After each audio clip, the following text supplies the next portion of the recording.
What's up, friends? It's Camp Flip for Ship here. Today's video is going to be on a trick that's very difficult for pretty much everybody who does it.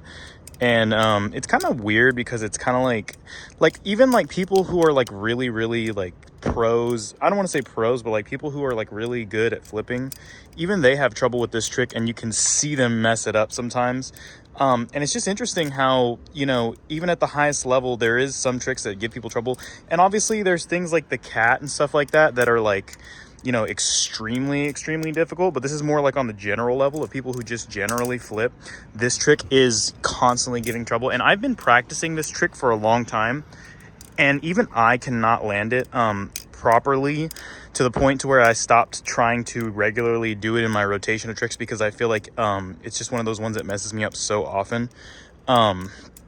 And if you ask people and look around to like different profiles of people that flip in the community, a lot of them have trouble with this specific trick. And there's probably like 2 or 3 people that I've seen that can consistently do it smoothly and almost like automatic, like a lot of other people do most tricks. And that is this trick right here. Ah, fuck. God damn it. Ugh. The chatter. Something about this trick is so, and I can always do like 1 or 2. So like, something about this trick is so difficult in terms of like just trying to move the balisong in a certain type of way. And I don't know, like I've seen a lot of people that are able to do 1 or 2, but there are a small subsect of people out there that can do them like nonstop, kind of like just smoothly, like, you know, just here to here, here to here, here to here. And I think if you slow it down, it becomes a lot easier. But that's not how the trick looks good. The trick looks good when you're doing them smooth and consistent. And as I've kind of come along and learning this trick, I have found some things that make it easier or make it harder or make it, you know, neutral or whatever. But I thought I would share them with you today, and just kind of damn, look, I fucked up the tip pretty bad on that drop. But just kind of share with you what I know about the trick. So a couple things. One is that like when you do this trick, and this is also a lot of people tell me, oh, give me a tutorial on this, give me a tutorial on this. And the reason why people always want a tutorial is because the trick's so fucking hard that nobody can do it. And yeah, you're gonna be like, I can do it. And it's like, okay, yeah, you can do it, but no one else can do it. So if you're in the comments saying I can do it, like, you should make a tutorial for me, because I don't fucking know how to do it. But okay, so here's a few tips that I know from just time of practicing it and time of trying to get it down right. So the first thing is that as you're kind of like rotating around this thumb, it feels so natural to kind of do it fast, but the thumb rotation slowing down is one of the main things that makes it possible to be able to do it. Because in a lot of tutorials, oh, I just did 2. A lot of tutorials out there will tell you like just to go faster on the thumb so that you can kind of like rock downward on the movement to catch it with these fingers. And for those of you who don't know what the trick is, I guess I'll go over it real quick. What you do is you rotate the spine around your thumb, so kind of like that, and it's going to rotate around till this handle gets across to your middle finger, and then you catch it with the middle finger and this finger, the ring finger, and then you're going to kind of like push off these 2 and catch it with this pointer finger. You're then going to remove the ring finger, and then you just rotate it around the thumb. And so all together, as it kind of altogether, as the process kind of smooths out, it ends up looking like that. And you can actually do it with you can use a thumb draft to get into it, so it kind of looks cool when you do that. Let me see, I'll give it one more try. I almost had it, but yeah, so that's what it would look like. You can tell what it would look like whenever I finish the trick off. So but yeah, so it's an interesting style of trick, and it's just kind of one of those things where people think that like having a bally that has like a lot of handle weight will help out, but I've actually found throughout my practice that having a more neutral balisong is a little bit better. And I think the reason why is because the point of where the weight is that you need to manipulate it is kind of centered around like more sort like closer to the pivots instead of the tips, and so it kind of helps out in that way. And the blade having some weight to it helps it carry with these 2 together as it kind of rotates, because you need that rotating force to come around, especially when you get to this point here. you need weight within this small axle where it's the blade and the handle to push forward and then catch with that thumb.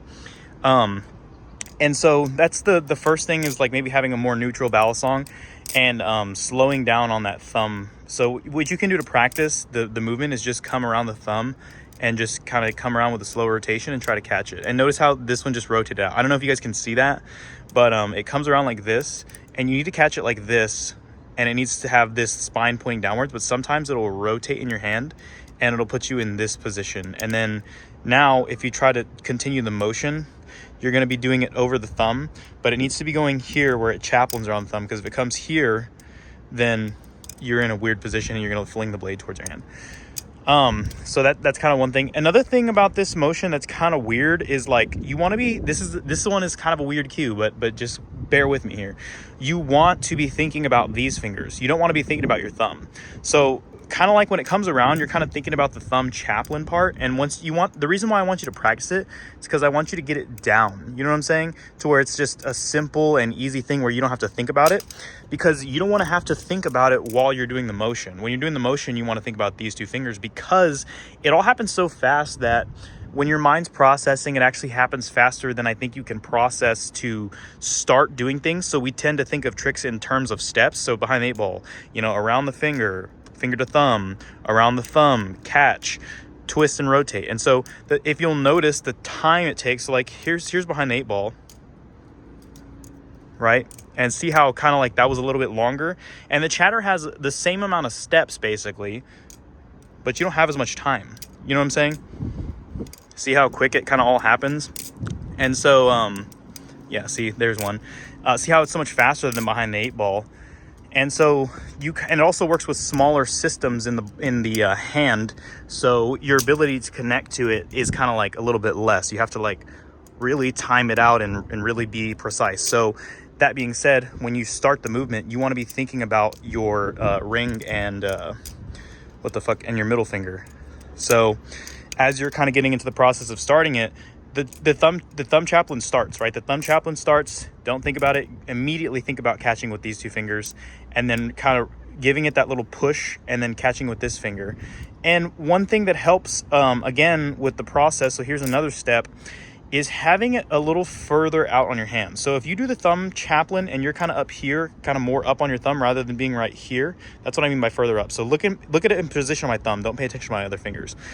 If it's here, that's going to cause problems. If it's here, that's going to be better. And I know that sounds kind of counterintuitive, but the reason why is because look, when I have it here and I rotate it, if I catch it with these fingers, look how hard it is going to be for me to clear it past this finger right here, the one that's this one, your ring finger. It's going to be so hard to clear because you need to move this finger. You need to move it. I mean, because once you rotate around here, when you catch it with that pointer finger, this finger needs to go. But if it's further down right here, as it's further down the thumb, notice the positioning of all the fingers. Notice how it's further down. You have to move this finger. And what happens is when you're rotating back this way to get it back to this thumb for the chaplain, this finger gets in the way and it stunts the whole movement. And you can actually see that whenever I do it sometimes. Sometimes it gets jammed up in that one spot.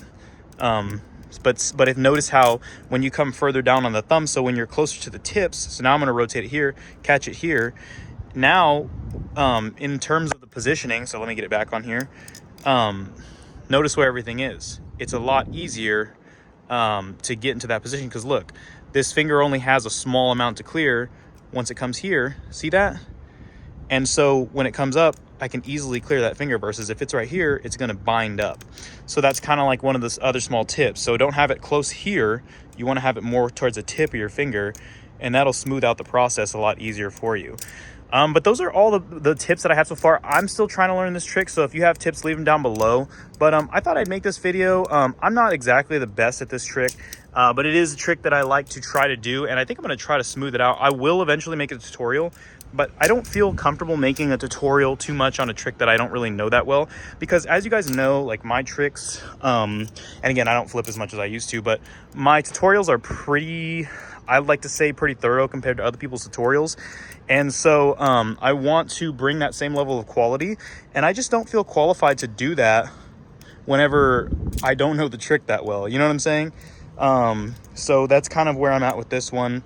Let me know down in the comments what you guys think about the situation. And yeah, that's all I have for you.